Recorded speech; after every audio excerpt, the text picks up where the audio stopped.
Meghan Markle has somewhere around 4 million Instagram followers. But according to Netflix's latest data, barely half of them bothered to watch her new show. Even less if you include the critics and the journalists. In fact, her high-budget Pretend Martha Stewart lifestyle series, With Love Meghan, tanked so hard it was outperformed by a 12-year-old rerun of Downton Abbey. How does that even happen? How does a global icon like the Meg likes to think of herself end up behind Franklin and Bash in the ratings? I don't even know what that is. Let's take a look at these brutal numbers from the Netflix report that was just released, which proves that the Meg's star power has finally hit a wall. Reality, that is. That's the wall. The wall is reality. That's what's happening. From a 62% audience collapse and a 17% Rotten Tomatoes score, we are breaking down just how bad the numbers are and the consequences it will have on the Meg's future. Hi everybody, I'm Beebs Kelly. I would like to invite you to click like, hype, subscribe, and share this video, but only if you want to. So we already knew that Netflix had turned down the opportunity for a third season, a third round of With Love Meghan. And we also knew that Meghan Markle was going to try to spin it and pivot. Remember, that's why she started saying that it was all just playtime, so that it didn't sting so bad. But these metrics are even worse than I thought they were going to be. Seriously, I was surprised at just how abysmal these ratings are. It's wild. One of the most important things to take away from this data, though, isn't just how bad it is and how genuinely unlikable the Meg is, this is proof of it, or how incapable she is at accomplishing something properly. It's what this data signals to any other company or business that may be in her sights. Any future deal cannot ignore this very loud, very big rejection that she failed on Netflix, the land of 1,000 weird shows, where the most bizarre stuff succeeds, where niche is found almost as well as it is on YouTube, and a high-profile fail at that. This is rock-hard proof that Meghan Markle does not appeal to an audience, at least not a wide one, plain and simple. She doesn't sell. So this will have a big impact on her future endeavors and her future appeal to other platforms or types of deals, for sure. Make no mistake about it. She essentially already admitted defeat months ago. I believe it was at the Fortune Summit that she bought her way into, or it could have been in Harper's Bazaar as well. But she said that she was looking to do more bite-sized content, which is code for social media posts. So her Instagram account will basically be reduced to adverts and marketing for as ever. But her show, With Love Meghan, ranked at 1,224th on Netflix, which solidified a narrative among Hollywood insiders of unmet expectations and all promise, no payoff from the Sussexes. And remember, this isn't the first high-profile failure Meghan has endured. Spotify came first and was much louder and much more harsh and decisive. Good for them. They canceled their deal with the Sussexes in 2023, and Netflix canceled this series, With Love Meghan. It's been officially canceled in early 2026 is when we learned about it.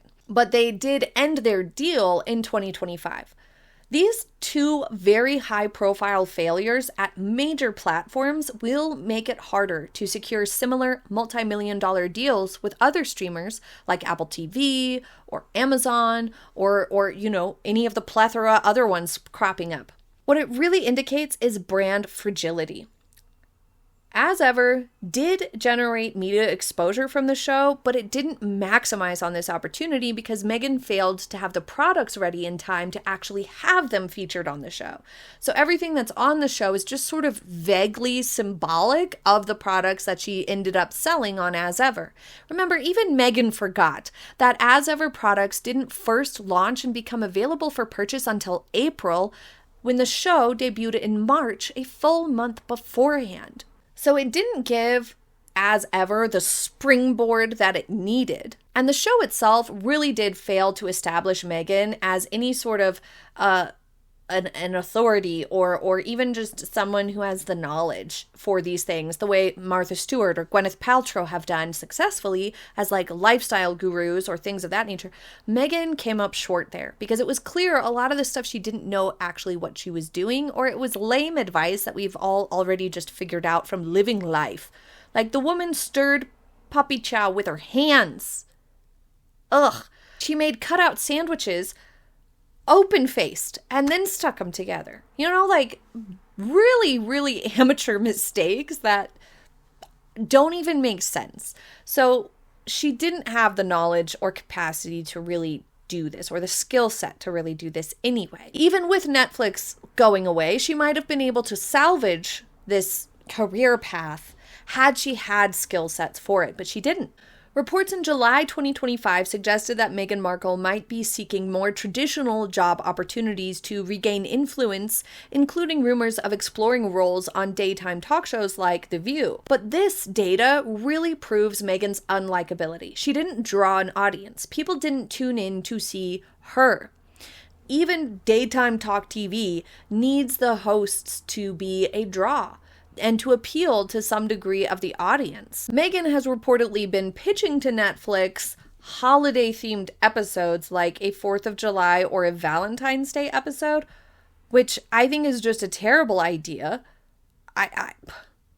Who would want to watch Meghan's approach to 4th of July or Valentine's Day? It doesn't even make sense. Especially 4th of July, which has the vibe of more like barbecues and stuff and potluck type vibes. Like nobody's going to want to see the Meg make another crudité for the 4th of July.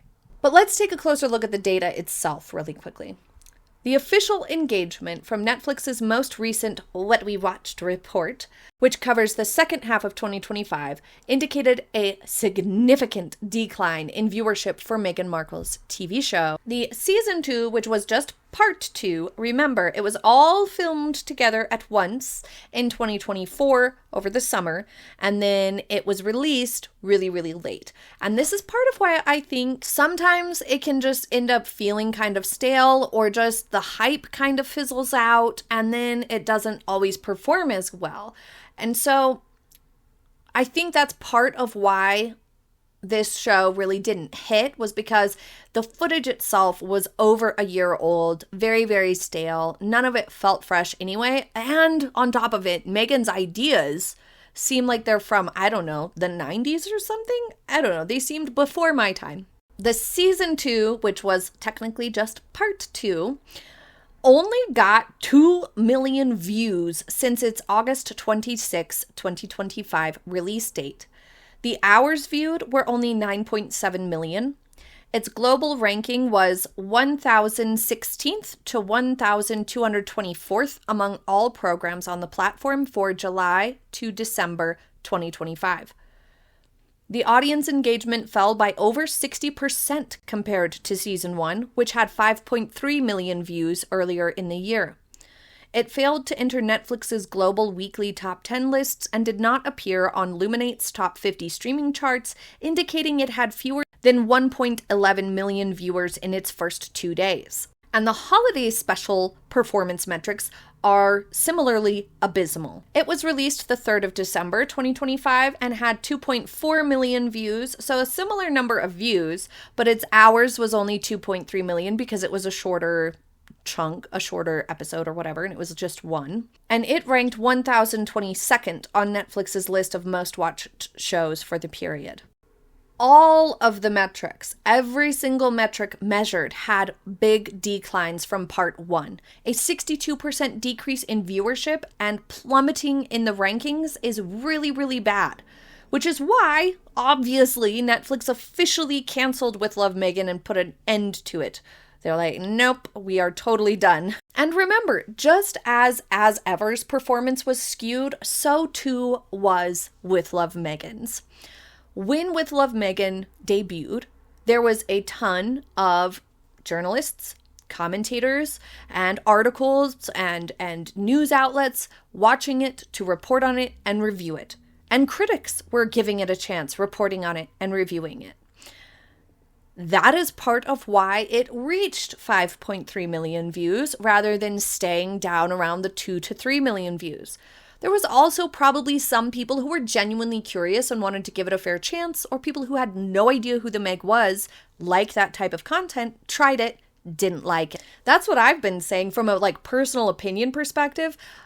I would, in theory, be the target audience for this. I love to be a housewife and cook and clean and decorate and make things look nice and pretty and do crafts and stuff like that with my family and my children, and I cook all the time. And I like watching cooking shows to continue to learn and improve my cooking skills. So this would have been a show that, in theory, had the content been good, I could have liked potentially or been served by the algorithm if I were a Netflix viewer. But her content, her ideas, her approach was so amateur, so lame, so bad, no good ideas, that even people who had no idea and no opinion on Meghan Markle at all would not have stuck around to watch that show, because even just within the genre, it wasn't delivering any value or appeal. It was also really boring. But let's put the performance into perspective, though, because 5 million views, 2 million views, however many million hours doesn't really mean much unless you know the context and have something to compare it to amongst other Netflix shows.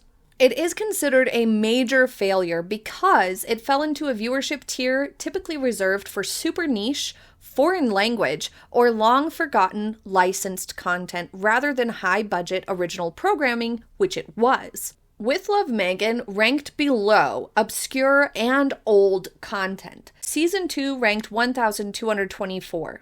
The show was outperformed by decades-old series and children's cartoons that received no marketing at all. For example, it was beaten by reruns of Downton Abbey, Superstore, and Franklin and Bash. It was also beaten by niche content like The Miraculous Tales of Ladybug and Cat Noir, which I don't know what it is, and it ranked below Grizzy and the Lemmings, which had higher engagement. Grizzy and the Lemmings is great. You guys go try it. I love Grizzy and the Lemmings. So do my children. And even amongst other shows that have been canceled by Netflix, With Love Meghan performed even worse than other canceled shows, which typically reach higher benchmarks before they get axed. For example, I don't know what these are. I just did the research, okay? The Abandons. Don't know what this is. It's a TV show. It was canceled in January 2026 despite garnering 19.8 million views in its first 28 days.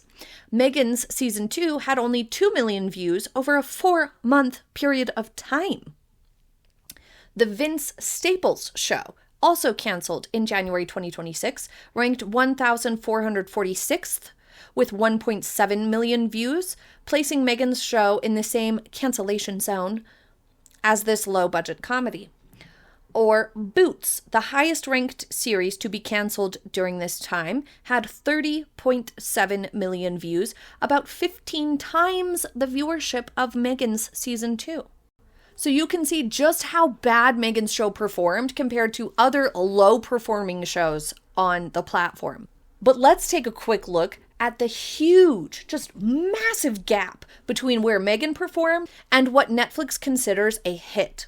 Because Meg failed to capture even a tiny fraction of the audience for Netflix's top performing titles during the same time frame. Like Wednesday had season 2.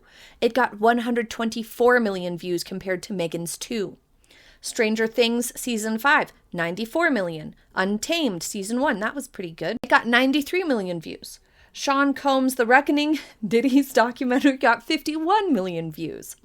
So this total tanking of Meg's Netflix experiment is particularly significant given the star power that was attached to the project. Like, we all know Meghan's unlikable, but still she is a recognized name who has pushed herself out into the media so incessantly, people know the name. Even if they're not sure exactly who she is, they're like, oh yeah, that lady. And Meghan got, or her team tried to get guests like John Legend, Chrissy Teigen, Tan France, and others to try to really boost the show's star power even further, but the holiday special still failed to crack the top 1,000. Analysts within the industry noted that Meghan Markle remains a driver of tabloid clicks and press because people are critical of her and because Meghan pushes herself out there and Meghan seeds press.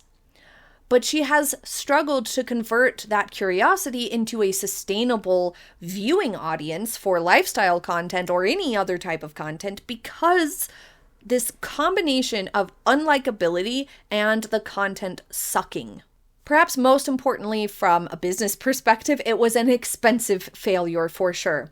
With these numbers, there is absolutely no way Netflix could have gotten back their investment at all for the cost to make this show. There is zero possibility of them making enough money to meet the costs of the show. She had a lot of crew. She demanded a lot more higher budget, production value, which to an extent I can understand. She wanted it to look really professional. So she wanted high quality everything, but obviously she got a little too caught up in that and overshot.